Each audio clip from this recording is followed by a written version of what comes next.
The first thing I heard that Monday morning was my phone vibrating like it was trying to claw out of the nightstand. I grabbed it, still half asleep, and the screen lit up with a number no one ever wants to see, 47 missed calls.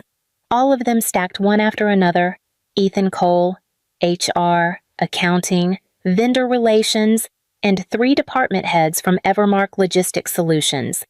A new voicemail came through before I could breathe. "Anna, this is Marla from compliance. We need you immediately. The West Coast client is threatening to terminate their entire contract. Ethan said you were looped in." Another message cut in right after, Ethan's voice cracking. "Anna, answer your phone. The system is down across all regions. I need you here." I sat up, pulse thudding in my throat. 2 days ago, Ethan had looked right at me during my promotion review and said, "With your capabilities, you're nowhere near ready for a promotion." I remember blinking once, swallowing the sting, and answering with nothing more than, "Thank you for the feedback." Then I had shut down my computer at exactly 5 o'clock and walked out of the building for the first time in years without staying late. Ethan had watched me go, confused that I did not crumble for him. Now he was calling like the whole world was on fire. Another voicemail came through. It was one of the junior analysts, her voice shaking. "Anna, I know you said you're off this weekend, but the routing platform won't load and no one knows the override process. Ethan tried something and it got worse." I pressed the phone to my forehead, trying to understand how everything could collapse so fast. Evermark had problems, sure, but when I left Friday evening, the system was still breathing. Lily pushed open my bedroom door, still wrapped in her blanket. "Why is your phone blowing up this early?" I did not have an answer. I just stared at the screen: 47 missed calls, 8 voicemails, and a river of unread messages.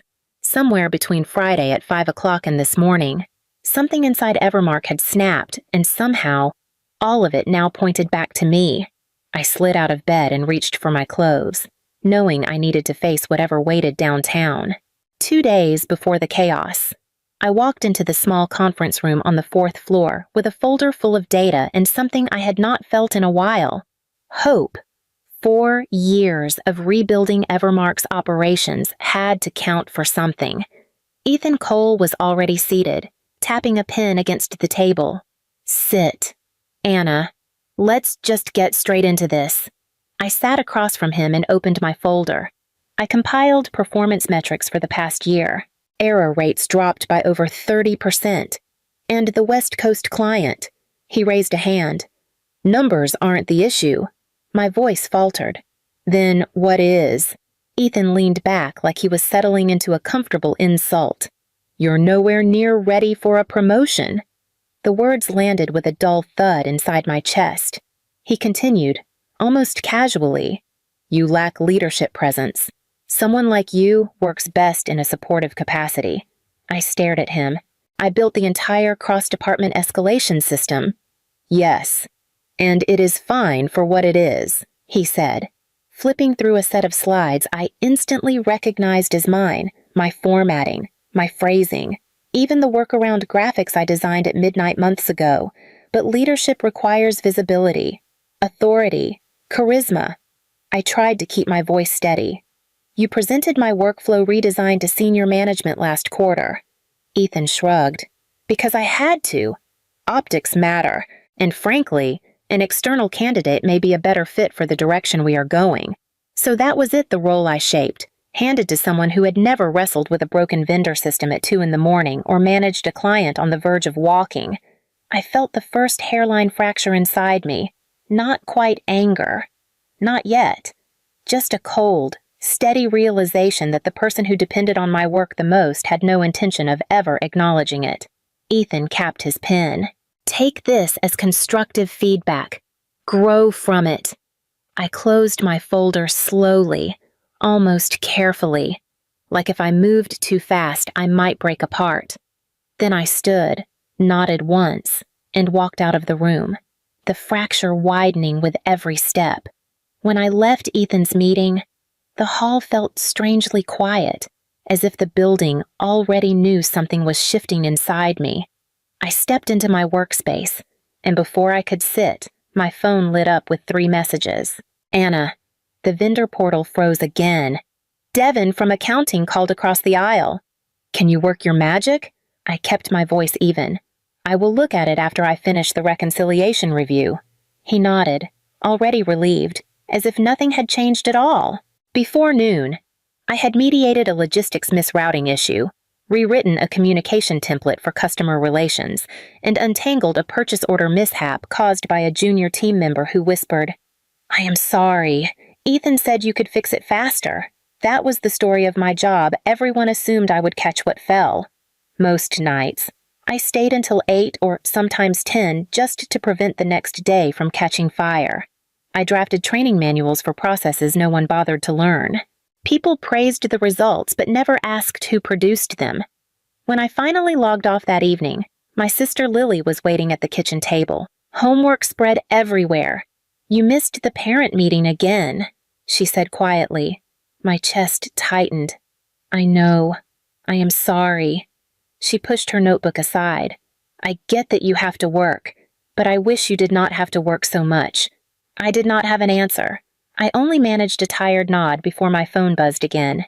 The next day, while I reset a corrupted vendor file in the break room, Ben from IT leaned against the doorway. "You know Ethan showed your workflow slides at the leadership briefing," he said. "I saw. He did not mention you once." Ben lowered his voice. "He also said he handled the late-night fixes you did last month." The quiet inside me sharpened, narrowing into something more defined than irritation. I closed the laptop and stood up, feeling the truth settle into place. The morning after Ethan dismissed my entire career with a few clipped sentences, I walked into the office with a plan so simple it felt strange. I opened my task list, the official one, not the endless mental list I had carried for years, and followed it line by line. At 9:30, Devin hurried toward my desk. "The West Coast client is asking for the expedited routing update. Can you send it?" "That request belongs to logistics," I said. "They have the access." He blinked. "But you always—" "Not today." He backed away slowly, confusion spreading across his face. By noon. 3 more people approached me with problems they had never learned to solve because I had always filled the gaps. Each time, I directed them calmly, politely back to their own departments. Around 3, a coordinator leaned over my cubicle wall. "Anna, something is wrong with the shipment tracker. Can you take a look?" Her tone was tight, desperate. "It is not in my job scope," I answered. "You should loop in vendor operations." Her eyes widened. Are you leaving the company?" The whisper passed through the office before I even stood up. "Is she quitting?" Something is off. Did Ethan say something to her? I ignored the rustling and finished the last required task on my list. No extra reconciliations, no after-hours forecasting, no preemptive fixes to spare everyone tomorrow's headaches. At exactly 5 o'clock, I powered down my computer. The sound felt like a clean cut. I picked up my bag and walked down the hall. Ethan's door was open. He looked up, surprised maybe at my timing, maybe at the steadiness in my face. "Thanks again for the advice," I said. His expression flickered. He had expected tears, maybe apologies. He got neither. I stepped into the elevator without looking back. When I walked through the front door at home before sunset, Lily's eyes widened. "You are home already." I hung my bag on the chair. "I am." She grinned, the kind of grin I had not seen in years. Then, "Do you want to help me bake something tonight for once?" Nothing in me felt pulled away. By Thursday morning, the office felt different, not louder, just more frantic beneath the surface, like everyone was pretending nothing was wrong while everything quietly unraveled. At 9:15, an email from vendor operations landed in my inbox, marked urgent. The vendor portal had frozen again. Normally, Ethan would forward it to me with a terse note. "Fix this." Today, he tried to handle it himself. 10 minutes later, it copied the entire department on a message. "Incorrect override attempt detected." Ethan marched past my desk, jaw tight. "Anna, did you see the vendor ticket?" "Yes. And it belongs to vendor operations." His nostrils flared, but he kept walking. He knew I was right. An hour later, a coordinator from logistics rushed over. "A shipment meant for Portland got routed to Fresno. We cannot reach Ethan, and no one knows the escalation protocol." I kept my tone even. "The protocol is in the logistics handbook. Page 12. She blinked rapidly. "I have never seen the handbook. That is a separate issue." I said. Emails began piling in, people forwarding requests without reading them, attaching notes like, "You usually handle this. Can you take it?" I forwarded each one back with the same line. "This belongs to logistics, not operations support. This belongs to accounting. This belongs to vendor operations." By mid-afternoon, the West Coast client's update request had bounced through 3 departments without resolution. Someone finally came to my desk, whispering, "Please, Anna, just this once." "I am following my job description," I replied. "You need to reach your department lead." Across the room. Ethan shot me a look sharp enough to cut. He could not reprimand me for doing my actual job, but irritation radiated from him like heat. At 5 o'clock. I logged out and walked out the door again. When I stepped into the apartment, Lily was slicing vegetables at the counter. She glanced up, startled. "You are actually home." I set my bag down. "Yes, I am." By Friday morning, I felt something I had not felt in years light. Not carefree, just lighter. I walked into Evermark, opened my task list, and followed it exactly as written. Nothing extra, nothing invisible. Around mid-morning, a junior analyst named Chloe crept toward my desk. "Anna, do you have a second? I have 5 minutes." I said. She twisted her hands. "We might have an issue with the West Coast account. Their integration report is acting strange." "That belongs to Ethan." I answered. "Forward it to him." Chloe hesitated. "He will be annoyed. I am sure he will figure it out." Her eyebrows lifted at the quiet edge in my voice, but she nodded and walked away. By 4:45, I was shutting down my computer when a notification popped up. It was an email from Ethan, forwarded from the West Coast client, flagged urgent, time-stamped 1 minute earlier. No message from him, no directive. Just a forwarded problem he clearly expected me to jump on. I closed the email. The clock on my screen changed to 4:59. Chloe appeared again, whispering, "Ethan left the office already. Then you should reach out to vendor operations." I said. Her breath caught. "He left, before 5. Apparently, at exactly 5 o'clock. I stood, gathered my things, and headed for the elevator. A few employees exchanged glances like they were watching something unfamiliar happen for the second time in a row. Lily greeted me at home with a wooden spoon in her hand. "You are early again. Are you sure everything is okay?"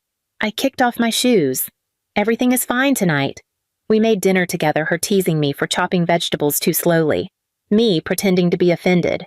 Afterward, we curled up on the couch and spent hours watching a show we used to love.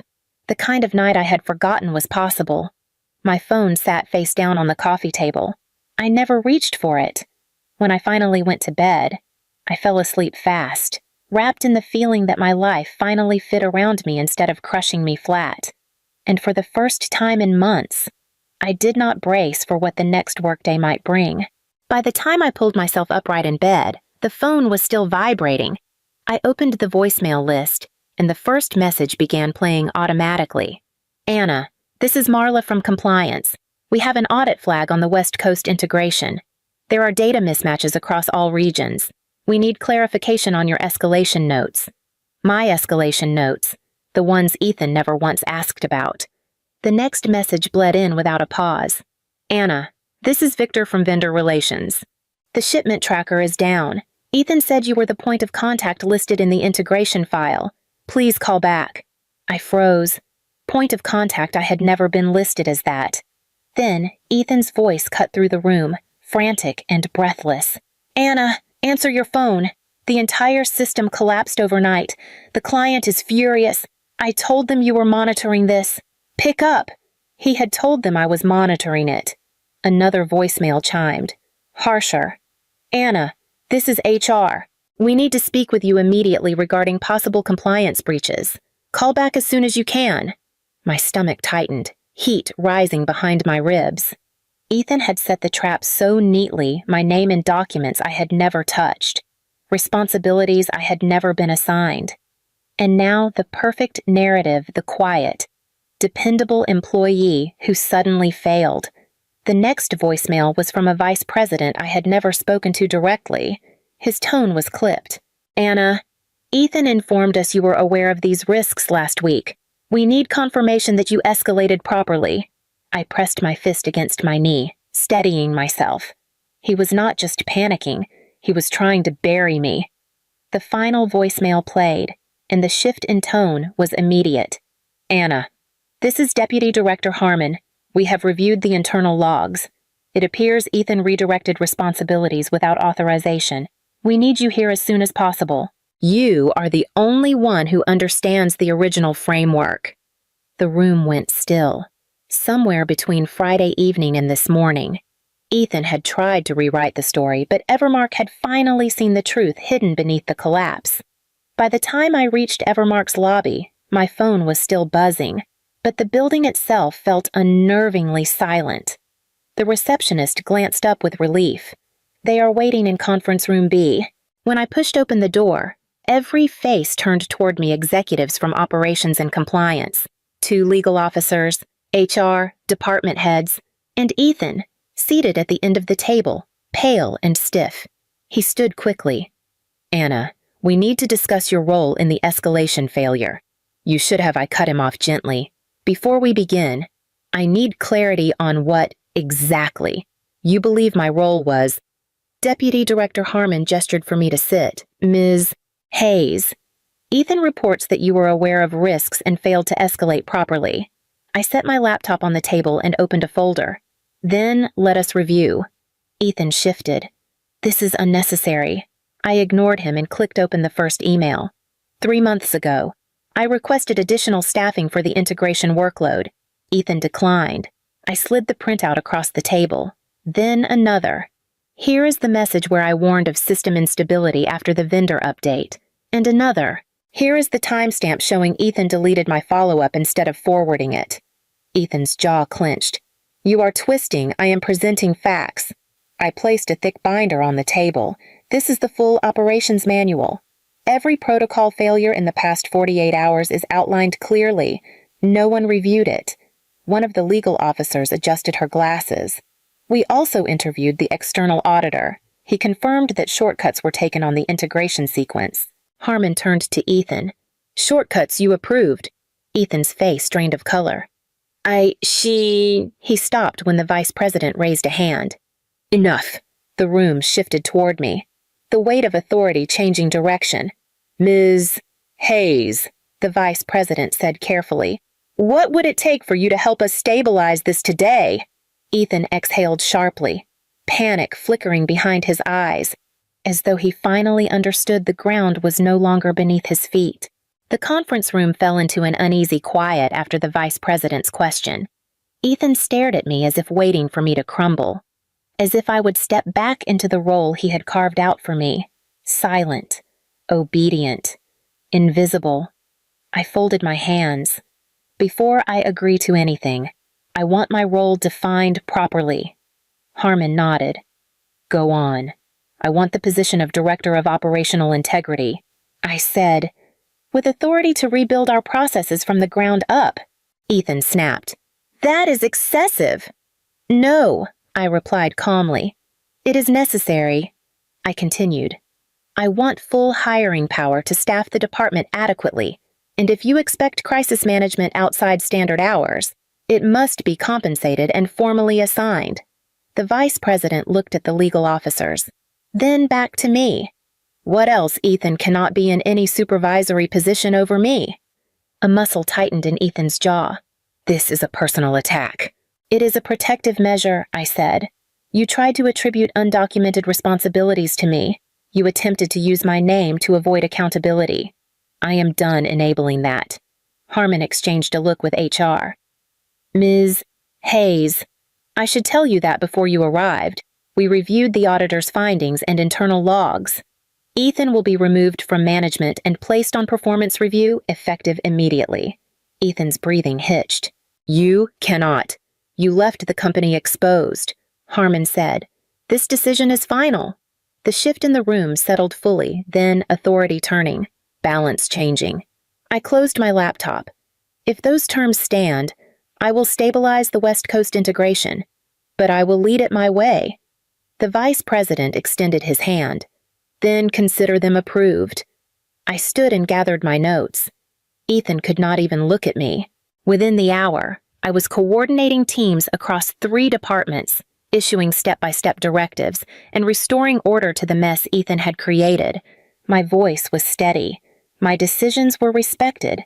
For the first time, the work I had always done finally belonged to me. The crisis took most of the day to untangle, but by dusk, the West Coast integration was stable again. The teams followed every directive I gave, and for the first time, no one tried to override or second-guess me. When the final confirmation came through, Harmon stopped by my desk. "You did good work today. Director Hayes." Hearing the title spoken aloud sent a quiet ripple through me. It did not feel like a gift. It felt earned. By the following week, my new role settled into place. I held meetings to restructure escalation paths, assigning responsibilities that had long been dumped into my lap. The younger analysts listened closely as I walked them through the areas Ethan had ignored. During one session, Chloe raised her hand. "So, this is what you used to handle alone." "All of it," I said. "But that ends now. We do this together." She nodded with a seriousness I had not seen from her before. As the days passed, the department shifted from chaos to something steady. People learned procedures instead of bypassing them. The late-night emergencies vanished. The burden that once bent me in half spread evenly across a team finally equipped to carry it. Ethan avoided me in the halls. His demotion was quiet but final. He had been reassigned to a minor administrative role in a separate division. The last time I passed him, he kept his eyes down. There was no triumph in it for me, just closure. One evening, I walked into the apartment and dropped my bag on the chair. Lily looked up from the kitchen counter and smiled. "You look like someone who finally breathes." "I do." I said, "I really do." Later that night, as I sat at the table reviewing my new project plan, it hit me gently 2 days ago. I walked out at 5 o'clock for the first time in years. Everything changed because I stopped giving my worth to people who refused to see it. And for the first time, I did not feel invisible anymore.